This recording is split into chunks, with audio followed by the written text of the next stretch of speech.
بسم اللہ الرحمن الرحیم۔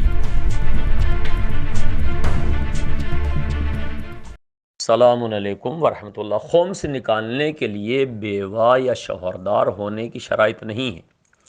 خمس نکالنے کا مطلب یہ ہے کہ انسان کے پاس اتنی آمدنی ہے کہ پورے سال خرچہ اٹھانے کے بعد بھی پیسہ بچ جائے۔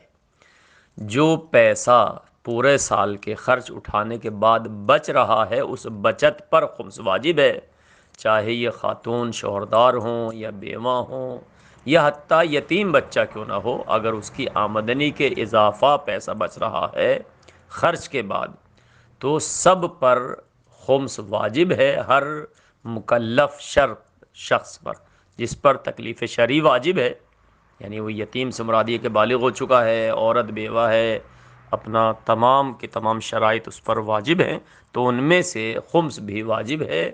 بچت پر بیوہ ہونا نہ ہونا کوئی شرط نہیں ہے۔